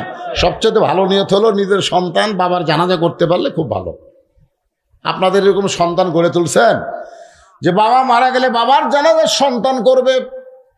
আল্লাহর বান্দারা যতই কিছু করেন, নিজের সন্তান জানাজা করে যখন কবরের পাশে গিয়ে বলবে রব্বির হামহুমা কামা রব্বায়ানি সগীরা, আল্লাহ চোখের পানি দেখে বাবার জীবনের গুনাহ মাফ করে দিবে।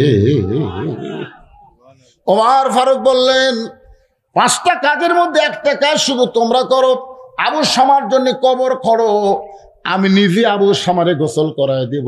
ওমর ফারুক বললেন, আমার সন্তানকে আমি গোসল করায় দিব, আমার সন্তানকে আমি কাফনের কাপড় পরায় দিব, আমার সন্তানের জানাজার নামাজ আমি পড়াবো, আমার আবু শামাকে নিজের হাতে কবরে নামায় দিব। এখানে কয়টা কাজ দেখলেন? 1 নম্বর কাজ কি? কবর খনন করা। 2 নম্বর, আমার সন্তানকে আমি গোসল করাই দিব। 3 নম্বর, আমার সন্তানকে আমি কাফনের কাপড় পরাই দিব। 4 নম্বর, আমি নিজে জানাজার ইমামতি করব। আর 4 নম্বরে, আমি তাকে কবরের ঘরে নিজের হাতে নামায় দিব। কবর খনন করার পর ওমর ফারুক তার সন্তানকে গোসল করাচ্ছে। নিজে কেন গোসল করাচ্ছেন? কারণ কত জায়গায় চাবুক মারছে, আল্লাহর খেয়ালে এগুলো দেখতে পারে নাই, কিন্তু গোসল করাবার গেলে বাবার কিন্তু সব দেখতে পাবে। আর সন্তানকে গোসল করাতে গিয়ে বাবার চোখের পানি যদি বের হয়, ওই চোখের পানির ওসিলায় আল্লাহ সন্তানকে মাফ করে দিবে। সন্তানের মাফের জন্য দোয়া করে বাবা কানলে এই দোয়াকে আল্লাহ ফিরাই দিবে, যেরকম ফিরাই দিবে। নিজের সন্তানকে কাফনের কাপড় পরায় জানাজার ইমামতি করতেছে। সন্তান মারা গেছে, বাবা ইমাম, সন্তান হলো লাশ আর বাবা হলো ইমাম। এরকম জানাজা আমাদের বাংলার জমিনেও হয়েছে। আল্লামা সাইদি হুজুর আলী ইমাম আর রফিক সাইদি হলো লাশ। যেরকম ঠিক কি না? আল্লামা সাইদি হুজুর একটা ছেলে রফিক সাইদি, ও আগে মারা গেছিল। মারা যাওয়ার পরে তিনি প্যারোলে মুক্তি পেয়ে সন্তানের জানাজা নামাজ পড়ালেন। ওই জানাজায় আমরা দেখেছি কিভাবে বাবা কান্দে সন্তানের জন্যে। আবার বাবার লাশের জানাজা আমি নিজে পড়াইছি। আমার বাবা মারা গেল, আমি আমার বাবার জানাজা নামাজই পড়াইলাম। আমি জীবনে বহু মানুষের জানাজা পড়াইছি, 5 থেকে 6 মিনিটের মধ্যে জানাজা শেষ হয়ে যায়। কিন্তু আমার বাবার জানাজা যেদিন পড়লাম সেদিন কিন্তু তড়িঘড়ি করে জানাজা শেষ হয় নাই। কারণ শুধু দোয়া পড়ি না, দোয়ার সঙ্গে সঙ্গে আমার চোখ দিয়ে দর দর করে পানি পড়লো। ফেরেশতা বলে, আল্লাহ, এই হুজুর জীবনে কত মানুষের জানাজা পড়ালো, খালি দোয়া পড়ছে, দোয়ার সঙ্গে পানি বের হয় নাই, আজকে দোয়াও পড়ে পানিও পড়ে। আল্লাহ বলে, ফেরেশতা, তোদের তো বাপ মানায়, তোরা কেমনি বুঝবি? কোন সন্তান যখন বাবার জানাজা করে আর বাবা যখন সন্তানের জানাজা পড়ায়, চোখের পানির ওসিলায় বাবা আল্লাহ সব কিছু মাফ করে দেয়। ওমর ফারুক নিজের সন্তানকে কবরের ঘরে নামায় দিলেন। কবরে মাটি দেওয়ার পরে দাফন হয়ে গেল। দাফন হওয়ার পরে সবাই যখন চলে গেছে, ওমর ফারুক যায় নাই, বরং কোমর থেকে চাবুক বের করে ওই কবরের উপরে আরো 30টা চাবুক মারলেন। 50টা মাতৃ সন্তান মারা গেছে, তাই বলে বাকি 30টা মারবে না তা কিন্তু না। 30টা চাবুক কবর মারার পর ওমর ফারুক চোখের পানি নিয়ে বললেন, আল্লাহ, মদ পান করার শাস্তি হিসাবে আমি বাবা যে শাস্তি দিয়েছি, আমার সন্তান কবরে যাওয়ার পরও বাকি 30টা চাবুক মেরে আমার সন্তানের জন্য তোমার কাছে মাপ চাই। এমন একটা বিচার যদি বাংলাদেশে কেউ দেখাবার পারত, তাহলে বাংলাদেশের কোনো যুবক মদ পান করা তো দূরের কথা, মদের শব্দ মুখে আনতো না। জোরে কোন কথা কন না? হ্যাঁ, আমাদের যুব শক্তি নষ্ট হওয়ার পিছনে বিশাল একটা কারণ হলো এই নিশা, এই ইয়াবা, এই বাবা, এই ফেন্সিডিল। জোরে কোন কথা ঠিক কিনা? এর চাইতে বড় নিশায় মোবাইলে আসক্তি, ফ্রি ফায়ার, পাবজি গেম খেলা, ফেসবুক চালান, টিকটক, এগুলো সব নিশা। আমাদের যুবক শক্তি যেন নষ্ট হয়, এই জন্যে নানা ধরনের পায়ে তারা চলতেছে। জোরে কোন কথা ঠিক কিনা? আমরা বুড়ে বুড়ে ভালো হয়ে লাভ আছে ভাই। একটা লোক সারা জীবনে ঘুষ খাচ্ছে, ঘুষের চাকরি করছে সারা জীবন, চাকরি রিটায়ার করার পরে আল্লাহর কাছে কাঁদতেছে, আল্লাহ, আজ থেকে আমার ঘুষ খাবো না, আল্লাহ তোমার কাছে তওবা করতেছি, আমি আর জীবনে ঘুষ খাবো না। আপনারা বলেন তো, আর চাকরি আছে? যতদিন চাকরি ছিল ততদিন তওবা করেনি। যে চাকরি নাই তখন ঘুষ খাবি না তওবা করতেছে। বুড়া হয়ে গেছে, থুতরে বুড়া, ওই আল্লাহর কাছে বলতেছে, আল্লাহ আমি আর চুরি করবো না, আল্লাহ আমি আর চুরি করবো না। আল্লাহ তুই চুরি করে পারবো? যখন চুরি করে আর পারতেছিলি তখন তুই তওবা করিসনি। তওবা শব্দটা তোলো ফিরে আসা। তওবা মানে কি? ফিরে আসা। যখন চামড়া ঢিল তখন আল্লাহর সাথে মিল দিয়ে তো কাম হবে না। যে যুবকের আজকের জান্নাতের বাগান লাগাইছে তাদেরকে আমি বলি, তোমরা ফিরে আসো বাবা।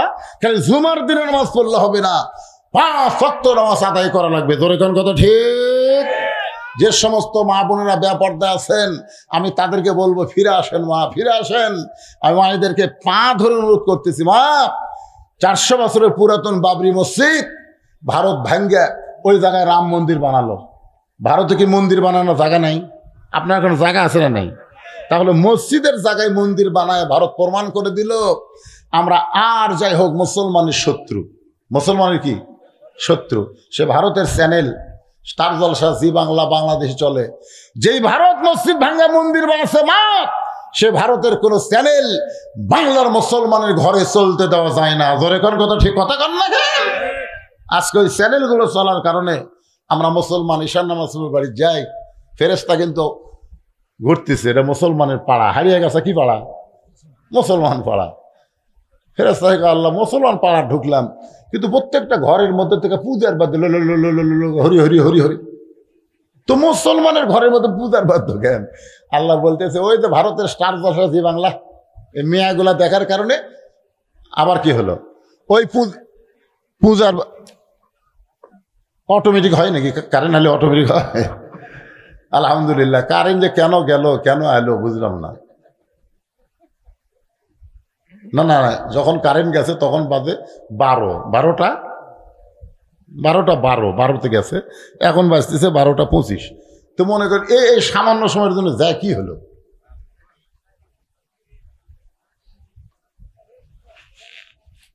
যাই হোক, আমাদের দেশের কারেন্ট মোটামুটি স্বাভাবিক হচ্ছে। কিছুদিন আগে তো সেই পাওয়া গেছে, রমজান মাসে কি অবস্থা, সেই হিসেবে কারেন্ট নেই, ইফতারের সময় কারেন্ট নেই, তারাবির কেবল 8 টাকা দিই, ওরে বাবা কারেন্ট নেই। কি একটা বেয়া অবস্থা ছিল। মোটামুটি আজকে এখানে আসার পর থেকে আমি সন্ধ্যার সময় আসছি, এ পর্যন্ত কারেন্টে যায়নি। তো ওয়াজের শেষের দিকে এসে কারেন্ট গেল, মোটামুটি কারণ একটু ভালো হয়েছে নাকি কন? হ্যাঁ, যাই হোক, কঠিন তাপদাহ চলতেছে, কঠিন গরম চলতেছে। এই কঠিন গরম এবং তাপদাহের ভিতরে আজকে আপনারা এই জান্নাতের বাগানে এসে যুবকদেরকে উৎসাহ দিয়েছেন সভাপতি, উৎসাহ দিয়েছেন প্রধান অতিথি। কোনো মাহফিলে সভাপতি প্রধান অতিথি শেষ পর্যন্ত থাকে না। তা আজকে ইনশাল্লাহ মাশাল্লাহ 2 ধনে আছে। আমরা সবাই যুবকদের জন্য তওবা, ফিরে আসার জন্য বলতেছি, যারাই মাহফিল করেছো তারা আজ থেকে 5 ওয়াক্ত নামাজ ধরো। মা বোনদের তওবা হলো পর্দার মধ্যে ফিরে আসো। তওবা হলো স্টার জলসা জি বাংলা চিরদিনের বয়কট করে দাও। মান তাশাব্বাহা বিকওমিন ফাহুয়া মিনহুম, যে যাকে অনুসরণ করে মহব্বত করে তার সঙ্গে তার হাসর নাসর হয়। আমার মা বোনদের জন্য বলবো, মা আল্লাহর হস্তে এই ভারতের চ্যানেলগুলো আপনারা বাদ দেন, আর ইসরায়েলি পণ্য বয়কট করেন। ইসরায়েল হলো মানবতার মহান শত্রু। ফিলিস্তিনি শিশু বাচ্চাদেরকে তারা হত্যা করতেছে। 20,000-এর বেশি শিশু বাচ্চা, 4 বছর, 5 বছর, 3 বছর বাচ্চাকে ওরা হত্যা করেছে। ওরা মানবতার মহান দুশ্মন। ওদের কোনো পণ্য বাংলার জমিনে আমরা কিনবো না। ধরে কোন কথা ঠিক কিনা? এইটুকু আপনি করলে আল্লাহ হয়তো এই ওসিলায় আপনাকে মাফ করতে পারে। আমরা পানির জন্য দোয়া করবো, সবাই ইস্তেগফার পড়েন। আস্তাগফিরুল্লাহাল্লাযী লা ইলাহা ইল্লা হুয়াল হাইয়ুল কাইয়্যুম ওয়া আতুবু ইলাইহি লা হাওলা ওয়ালা কুওয়াতা ইল্লা বিল্লাহিল আলিয়্যিল আযীম। আল্লাহুম্মা সাল্লি আলা মুহাম্মাদ, আল্লাহুম্মা বারিক আলা মুহাম্মাদ।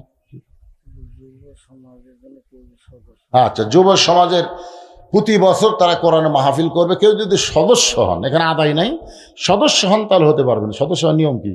নিয়ম হলো যেটা দিয়ে ইয়া করবে, আমাদের এখানে রিসিভ আছে, কেউ যদি টাকা দেয়। আচ্ছা আচ্ছা, ওখানে রিসিভ আছে। বছরে মনে হয় 1000 না 500? 500, 1000 আপনি একটা সদস্য হবেন, বছরে একবার দিবেন, সদস্য হবেন। আর এই কোরআনের মাহফিলের সদস্যদেরকে আল্লাহ তাআলা জান্নাতের সদস্য হিসেবে কবুল করুন। জোরে করে আমিন। সাইটে স্লিপ আছে। হ্যাঁ, গরিব দুঃখীদের, অসহায় মানুষদের মধ্যে ওনারা বন্টন করেন। হ্যাঁ, গরিব দুঃখী যারা, অনেক বিধবা আবার অনেক মেয়ে বড় হয়ে যাচ্ছে, বিয়ে দেওয়া যাচ্ছে না, অসহায় মানুষদের সহায় দেওয়ার জন্য এর একটা হ্যাঁ ঈদের দিন লাচ্চা, সেমাই, চিনি এবং শীতের কাপড় চোপড়, কম্বল এই যুব সমাজ থেকে বিতরণ করা হয়। মানবতার মহান কাজ তারা করতেছে, এই জন্য তাদের দোয়া করা দরকার এবং তাদের সামিল হওয়ার জন্য সদস্য হওয়া দরকার। কি বলেন? কথা বলেন।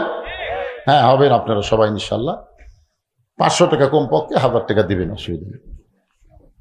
আচ্ছা, এখানে সভাপতি সাহেবের নাতনি খুবই অসুস্থ, 5 বছর একটা ছোট্ট নাতনি। আল্লাহ এমন একটা মরণ বিধি তাকে দিয়েছে, রক্তের ক্যান্সার, ব্লাড ক্যান্সার। দোয়া দিয়ে আল্লাহ অনেক কিছুই, আমরা তার জন্য প্রাণ খুলে আজকে দোয়া করবো। আল্লাহুম্মা আমিন। আল্লাহুম্মা আনতাস সালাম ওয়া মিনকাস সালাম, তাবারাকতা ইয়া যাল জালালি ওয়াল ইকরাম। আল্লাহ তোমার যুব সমাজ আজকের এই জান্নাতের বাগান লাগাইছে। তোমার হাজারো বান্দা বান্দিরা আরামের বাড়ি, ঘুমকে, ফ্যানের বাতাসকে বাদ দিয়া কঠিন গরমের ভিতরে জান্নাতের বাগানে বসে বসে আলোচনা শুনেছি। মেহেরবানি করে আজকের মাহফিল আমাদের সকলের হেদায়েতের জন্য, নাজাতের জন্য, জান্নাতের জন্য আল্লাহ কবুল করো। এই মাহফিলের শুরু থেকে শেষ পর্যন্ত যত আলোচনা হয়েছে আল্লাহ, এর মধ্যে যদি ত্রুটি হয়, ভুল হয়, মাফ করে দিও। এর জাহাদিয়া মঞ্জুর করো। সোনার মদিনায় নবী পাকের রওজা মোবারকে কবুল করে নাও। তামাম আম্বিয়ায়ে কেরাম, আসহাবে কেরাম, তাবিনী কেরাম, তাবিনী কেরাম, তামাম পৃথিবীর মাটির নিচে যত মুমিন মুমিনা শুয়ে আছে আল্লাহ, সকল আরওয়াহ ফরেহা দিয়ে কবুল করো। আমরা যারা হাত তুলেছি আল্লাহ, আমাদের জনম দুঃখনী মা যাদের কবরে গেছে, ছোট্ট একটা শব্দ হলো মা, যাদের মা নাই তারাই বুঝতেছে। এই দরদের মা যাদের কবরে গেছে আল্লাহ, মেহেরবানি করে মায়ের কবর জান্নাতের টুকরা বানাও। বাবার বাড়িঘর সবই আছে, আমাদেরকে এতিম করে দিয়া, যেই বাবা এতিম হয়ে কবরে শুয়ে আছে আল্লাহ, মেহেরবানি করে বাবার কবরকে জান্নাতের টুকরা বানিয়ে দাও।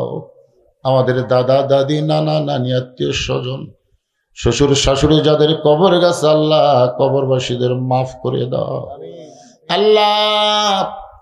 এই মাহফিল করতে গিয়া যারা শারীরিক সাহায্য করেছে, বুদ্ধি দিয়ে, অর্থ দিয়া আল্লাহ, চারিদিক দিয়ে সহযোগিতা করে যুবকদের মাহফিল করার ব্যাপারে উৎসাহ দিয়েছে আল্লাহ, তাদের সকলকে জান্নাতি মানুষ হিসেবে কবুল করে আল্লাহ।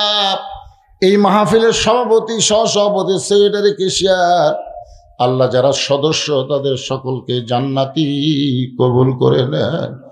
আজকের মাহফিলের সম্মানিত সভাপতিকে আল্লাহ তুমি কবুল করো আল্লাহ। তার এক মাসুম বাচ্চার নাতনি আল্লাহ, 5 বছরের ছোট বাচ্চা আল্লাহ গো, কঠিন রোগ তুমি তাকে দিয়েছ আল্লাহ। আল্লাহ ইয়া শাফিউল আমরাজ, তোমার কাছে বলি মাবুদ, ওই ছোট বাচ্চাকে তুমি পুরোপুরি সুস্থতা দান করে দাও আল্লাহ। আজকের মাহফিলের প্রধান অতিথি কবুল করো, বিশেষ অতিথিদের আল্লাহ তুমি কবুল করো। অনেক মুরব্বী, হাদিস সাহেব, আলেম সাহেব, ইমাম সাহেব, মুয়াজ্জিন সাহেব, যুবক, কচিকাঁচা, পর্দার অন্তরালের মা বোনের আল্লাহ, সকলকে কবুল করো। ফিলিস্তিন মুসলমানকে আল্লাহ হেফাজত করো আল্লাহ। আসমানের বালা আসমানে নিয়ে, জমিনের বালা জমিনে ডাবায় দাও আল্লাহ। তোমার আসমান থেকে রহমতের বৃষ্টি বর্ষণ করো আল্লাহ। আল্লাহ আল্লাহ তুমি রহম করো আল্লাহ। ফিলিস্তিন মুসলমানকে হেফাজত করো। জীবন দিয়েছে, শহীদের মর্যাদা দাও, আহত অবস্থায় সুস্থ করে দাও। ইহুদি ইসরায়েলের হাত থেকে বাইতুল মুকাদ্দাস আল্লাহ মুসলমানকে তুমি দিয়ে দাও আল্লাহ। পৃথিবীর যেখানে মুসলমান কষ্টে আছে আল্লাহ মুসলমানকে হেফাজত আল্লাহ। আল্লাহ হারিয়ে গেছে গ্রামের উপরে রহমত বরকতের দরজা খুলে দাও আল্লাহ। ফিলিস্তিন মুসলমানকে তুমি আসমানি থেকে খাবার দিয়ে দাও, রহমত বরকত দাও। কত কষ্ট করতেছে আল্লাহ মানবতার জীবন, তুমি সবই দেখতেছো আল্লাহ। তুমি কোরআনে বলেছো মা মিন দাব্বাতিন ফিল আরদি ইল্লা আলাল্লাহি রিজকুহা, পৃথিবীর এমন কোনো বিচরণশীল প্রাণী নাই যারা রিজিকের ব্যবস্থা তুমি করনি আল্লাহ। আল্লাহ মুসলমানের প্রতি তুমি খাস রহমত করো আল্লাহ। সুবহানা রাব্বিকা রাব্বিল ইজ্জাতি আম্মা ইয়াসিফুন ওয়া সালামুন আলাল মুরসালিন আলহামদুলিল্লাহি রাব্বিল আলামিন। ওয়াল আখিরাতি কালিমাতুন ইনদাল মাউতি। সবাই পড়েন লা ইলাহা ইল্লাল্লাহু মুহাম্মাদুর রাসূলুল্লাহ সাল্লাল্লাহু আলাইহি ওয়াসাল্লাম।